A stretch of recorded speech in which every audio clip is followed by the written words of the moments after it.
کس طرح بچ سکتے ہیں، کیونکہ یہ جو فراڈ ہے یہ کسی کے ساتھ بھی ہو سکتا ہے، اور اس طرح کے فراڈ سے بچنے کا کیا طریقہ کار اگر اڈاپٹ کیا جائے تو آپ اس سے بچ سکتے ہیں۔ بیسک ہمارا موضوع آج کا یہ ہے۔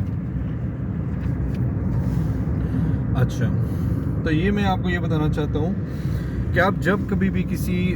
پروجیکٹ میں ورٹیکل ٹاور وغیرہ میں انویسٹمنٹ کرنے لگیں تو سب سے پہلے آپ اس گروپ کی جو پاسٹ ہسٹری ہے اس کے بارے میں ضرور انفارمیشن گیدر کریں۔ یعنی جس گروپ کے ساتھ آپ انویسٹمنٹ کرنے جا رہے ہیں آپ یہ دیکھیں کہ اس سے پہلے اس نے کون سے والے پروجیکٹس بنا کر لوگوں کو ڈیلیور کر دیے ہیں۔ یہاں سے آپ کی مین ایکچولی ورکنگ سٹارٹ ہوتی ہے۔ تو اگر آپ اس کیس کے اندر سینیریو کے اندر یہ آپ نے اگر اس کویسچن کا جواب ڈھونڈا ہوتا تو آپ کو یہ پتہ چلتا کہ اس بندے نے اس سے پہلے آج تک کوئی بھی پروجیکٹ ڈیلیور نہیں کیا، سو یہ آپ کے لیے کافی آسان تھا کہ آپ خاموشی سے اس پروجیکٹ سے واپس ہو جاتے ہیں۔ دوسرا اس میں آپ یہ کر سکتے تھے کہ جو رینٹلز وہ آفر کر رہا تھا آپ اس کو دیکھ لیتے اور اس کو یہ چیک کر لیتے کیا یہ جسٹیفائیبل بھی ہیں کہ نہیں۔ یعنی آپ اگر 1 کروڑ دے رہے ہیں اور وہ 10 لاکھ روپے پر منتھ دے رہا ہے تو یہ کیا جسٹیفائیبل رینٹلز ہیں، ریٹرنز ہیں؟ تو میرے حساب سے تو یہ بالکل انجسٹیفائیبل رینٹلز ہیں۔ سو جن لوگوں نے 10 لاکھ کے حساب کے عوض 1 کروڑ 2 کروڑ 4 کروڑ دیے ہیں، اگر وہ جسٹ اس چیز کو اگر انالائز کر لیتے تو وہ بھی اس فراڈ سے بچ سکتے تھے۔ اب اس میں آتے ہیں جنہوں نے 1 کروڑ دیا اور انہوں نے 1 لاکھ لیا، تو ان کو میں نے پہلا آپشن ہی بتایا تھا، اگر وہ اسی کو دیکھ لیتے تو اس طرح بھی وہ بچ سکتے تھے۔ تیسرا ان لوگوں کے پاس یہ آپشن تھا کہ جتنے بھی افیکٹی ہیں یا جن لوگوں کا نقصان ہوا تھا انویسٹمنٹ میں، وہ یہ کر سکتے تھے کہ گلبرگ کے آفس میں چلے جاتے انویسٹمنٹ سے پہلے، اور وہاں جا کے گلبرگ کی مینجمنٹ سے اگر یہ پوچھ لیتے کہ کیا یہ جو ہم اس پروجیکٹ میں ارسلان حمید کے پروجیکٹ میں انویسٹمنٹ کرنا چاہ رہے ہیں، کیا یہ اس کی جو لیگل ریکوائرمنٹس ہیں وہ پوری ہیں، تو میرا ذاتی خیال ہے کہ وہیں سے ان کو یہ پتہ چل جاتا کہ اس کا تو پروویژن لیٹر ہی کینسلڈ ہے، اس نے پیمنٹس نہیں دی، تو کافی سارے لوگوں کو وہاں سے بھی رہنمائی مل سکتی تھی۔ اب ظاہر ہے جو بالکل انیشیلی جن لوگوں نے انویسٹمنٹ کی ہے وہ ان کے اوپر یہ کلاز اپلیکیبل نہیں ہوگی، وہ ظاہر ہے اس وقت تو وہ اس کا وہ بحال تھا، لیکن پیچھے والے جو میں نے 2 ٹرپس دی تھی وہ آپ دیکھ سکتے تھے۔ اس کے ساتھ ساتھ آپ یہ کر سکتے تھے کہ آپ اپنا کوئی بھی ریلائیبل ڈیلر، آپ یہ میری بات ہمیشہ یاد رکھیں، آپ جب کبھی بھی انویسٹمنٹ کرنے جائیں ریئل اسٹیٹ میں تو ایک ریئل اسٹیٹ کا جو منجا ہوا پلیئر ہو آپ اس کو اپنے ساتھ ضرور رکھا کریں، ٹھیک ہے؟ اس کے سروس چارجز تو ضرور ہوتے ہیں، لیکن اس کا بینیفٹ یہ ہوتا ہے کہ آپ کے لیے ایک بندہ 24 گھنٹے اویلیبل ہوتا ہے جو آپ کے پروجیکٹ کو دیکھ رہا ہوتا ہے۔ آپ اس سے بھی رہنمائی لیں، ہو سکتا ہے کہ وہ آپ کو اچھے طریقے سے گائیڈ کر دے، لیکن آپ اپنے جو ڈیلر ہے اس کو بھی آپ کراس ویریفائی کر سکتے ہیں۔ جب آپ اسے کراس ویریفائی کر لیں گے، آپ بھلا بائے اسی ڈیلر کے تھرو ہی کریں، لیکن کراس ویریفائی کر لیں، آپ 1-2 جگہ سے اور بھی انفارمیشن لے لیں، تو اس سے یہ ہوگا کہ آپ جو ہے اس طرح کے جو لاس ہے اس سے بچ سکتے ہیں۔ اس کے ساتھ ساتھ جو ریئل اسٹیٹ میں اوورسیز پاکستانی انویسٹمنٹ کرتے ہیں وہ یہ دیکھ لیں کہ یہ جو کمپنی جس کے اندر وہ انویسٹمنٹ کرنے جا رہے ہیں وہ security exchange commission of Pakistan سے جو اس کا ریٹ ماڈل ہے، ریٹ اس کے کی جو ریکوائرمنٹس ہیں کیا اس نے پوری کی ہوئی ہیں؟ اگر تو اس نے وہ ریکوائرمنٹس پوری کی ہوئی ہوں تو آپ کو فوراً سے اس کے اندر انویسٹمنٹ کر لینی چاہیے، اور اگر اس نے یہ ریکوائرمنٹس میٹ نہیں کی ہوئی تو آپ اس کمپنی کے بارے میں دوبارہ سے سوچ سکتے ہیں۔ تو کیونکہ جو ریٹ کی جو کرائیٹیریا ہے وہ کافی مشکل ہے اور اس کو میٹ کرنا بھی